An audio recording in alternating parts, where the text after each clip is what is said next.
জি ভাই বলেন।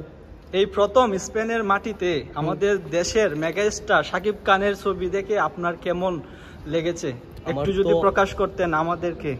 আমার ভালো লাগছে ভাই, এক কথায় অসাধারণ অ্যান্ড পুরাই আনকমন। আর একজন ইন্টারভিউতে বলছিল যে সিনেমার কোনো স্টোরি খুঁজে পায় নাই, তার উদ্দেশ্যে আমার একটি কথা, রাইট, সে আসলে সিনেমার স্টোরি কি এটা জানেই না। আমরা এরকম সিনেমা আরো চাই, স্পেনের মাটিতে আমরা এরকম সিনেমা আরো চাই, যারা প্রবাসী আছে সবাই। ভাই আমি শাকিব খানের অনেক ভক্ত, বাংলাদেশেও 8টা পর্যন্ত মুভি দেখছি, স্পেনেতে আমি দেখবো, আমি কোনোদিন ভাবি নাই। অসাধারণ ভাই, আমি লাইফের ফার্স্ট টাইম বিদেশ বাংলাদেশি সিনেমা দেখছি এবং এত ভালো লাগছে যা বলার বাহিরে। তাছাড়া কিছু জিজ্ঞেস করো। বাইরে এটা কি দেখলাম, কল্পনা করি নাই, যেটা কল্পনায় হয়ে গেছে বাস্তবে। এই ছবি বিগত 80 বছরও হয় নাই, যে ছবিটা আজকে হইল।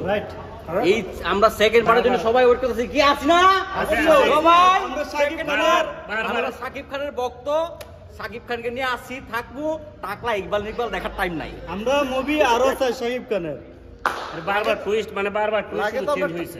টাইগার 3 যে দেখছি এইরকম সেম লাগে যে আমরা হিন্দি ফিল্ম দেখতেছি। মানুষ বলে জোয়ান, মানুষ বলে এনিমেল, মানুষ বলে আবলে আবলা, কিন্তু আমাদের শাকিব খানের ছবি দেখেন ভাই, কি করছে। সবচেয়ে ভালো লাগছে গানগুলো, আরো বেশি ভালো লাগছে। কি করছে।